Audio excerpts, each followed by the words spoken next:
She is the goddess Te-Fiti, who provided humanity with land and the resources necessary for survival. But instead of showing gratitude, humankind incited Maui, a demigod, to steal her heart. Deprived of her heart, Te-Fiti gradually lost her true nature and transformed into the evil lava monster Te-Ka, which relentlessly consumed the land's resources. Centuries later, it wasn't until a girl named Moana appeared that this crisis was finally resolved. When Moana was very young, she rescued a small sea turtle that had been trapped. Moana escorted it all the way back to the ocean safely. It was precisely this kind act of Moana's deeply moved the ocean. The ocean guided Moana along her journey and placed a jade green gem in her hand. Just then, her father's voice echoed from afar. The ocean quickly carried her back to shore, but Moana accidentally dropped the green gem and was taken back to the village by her father, who had come to fetch her. As she grew older, Moana's longing for the ocean grew stronger and stronger, but every time she tried to set sail, her father would appear just in time to bring her back. Until one day, the tribe's juicy, delicious coconuts suddenly withered and turned black, and the fishing traps were completely empty.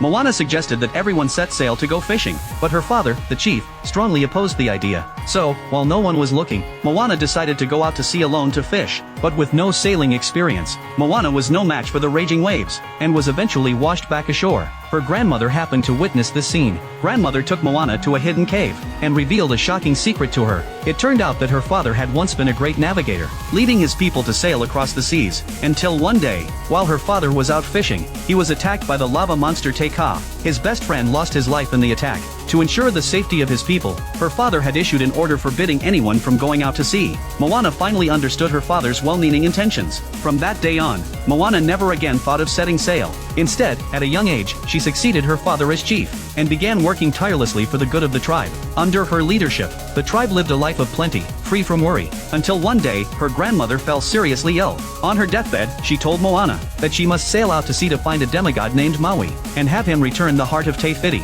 Only then could the tribe and the ocean be saved. With that, she handed the heart of Te-Fiti to Moana. For the sake of her people and her grandmother's dying wish, Moana resolutely set out on her journey. But as she sailed, a sudden storm of thunder and lightning erupted ahead, and a colossal wave, dark enough to block out the sun, crashed down upon Moana. When Moana awoke again, she found herself at Maui's location. This chubby little fellow was the demigod Maui. With the help of Fish Hook, he could easily transform into all manner of birds and beasts, yet he was defeated by the evil Te-Ka, and his magical artifact fell into the sea. From then on, he was stranded alone on a deserted island, until the arrival of a young girl broke the silence. Moana hoped Maui would help her return the heart of Te-Fiti. Unbeknownst to her, Maui pretended to agree, then locked Moana in a cave, intending to sail away from the deserted island on his own. But Moana wasn't one to be messed with. Using her agility, she quickly escaped. With the ocean's help, she successfully caught up to Maui. Seeing that he couldn't shake Moana, Maui jumped into the sea to escape, but was quickly swept back by the waves. Realizing he couldn't get away, Maui had no choice but to agree to Moana's request.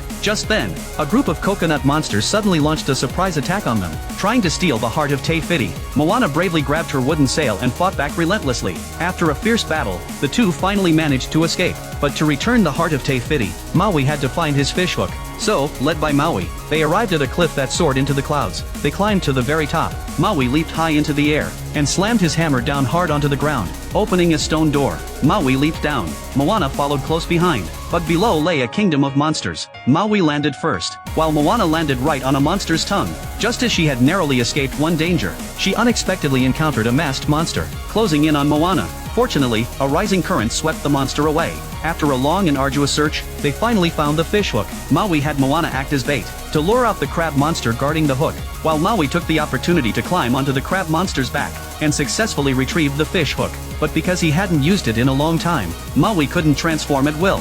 The crab monster seized the chance and began to violently maul Maui. Just as the crab monster was about to devour Maui, Moana produced the heart of Te-Fiti and began to lure the crab monster. The crab monster instantly lost interest in Maui, and began frantically chasing Moana. Moana unfortunately tripped, and the heart of Te-Fiti fell into a crevice. While the crab monster was searching for the heart of Te-Fiti, Moana seized the opportunity to retrieve the fish hook.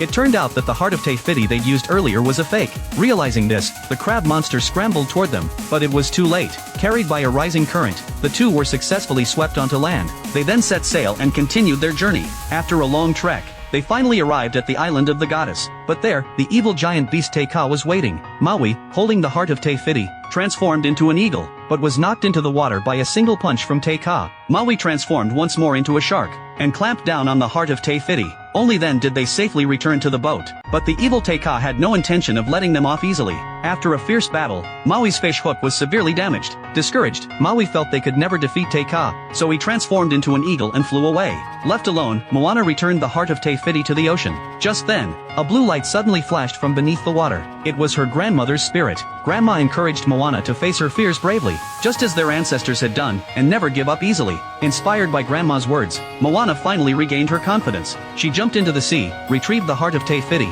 and set sail once more for the island of the goddess. When she encountered the evil Teika again, Moana showed no fear, her gaze unwavering. Using her agile sailing skills, she successfully evaded Teika's attacks. Then, taking advantage of the ocean mist, she blocked Teika's vision. Moana seized the opportunity to speed forward. Just as Island of the Goddesses was within reach, the enraged Teika suddenly appeared behind her, and capsized Moana's canoe. Just as Moana was about to be captured, Maui arrived just in time to sever Teika's arm, successfully rescuing Moana. Maui told Moana to head for Goddess Island, while he held Teika off. Using fishhook shape-shifting abilities, Maui kept Teika at bay, buying Moana time. Just as Moana was about to climb to the mountaintop, Teika conjured a fireball out of thin air. The moment it was hurled, Maui threw himself in front of it to block the blow, but his fishhook was completely destroyed in the process. By then, Moana had successfully reached the mountaintop, only to find that the goddess had vanished. Moana turned around, and was startled to see a gaping hole in Teika's body. Moana seemed to realize something. She raised the heart of Te Fiti high, to draw Ida's attention, and then had the ocean part to make way for Ida, allowing him to walk toward her. Just as he approached Moana, Ida did not attack her, but instead let Moana place the heart of Te Fiti into his chest. At that very moment, a miraculous scene unfolded. Ida began to transform into a beautiful goddess. It turned out that after the heart of Te Fiti was stolen, the goddess had lost her true nature, and that is why she had become the evil Ada. The goddess gently caressed the earth with her hand. The parched land was instantly covered in greenery, becoming full of life. Then the goddess cradled the two of them in her palm. Maui also solemnly apologized to the goddess. Although the goddess was angry, she chose not to hold it against him, since he had seen the error of his ways, and gave Maui a brand new fishhook. Moana then bid farewell to Te Fiti, and sailed back to her tribe. Under Moana's leadership, the tribe began to roam the seas, continuing to explore the mysterious and vast ocean.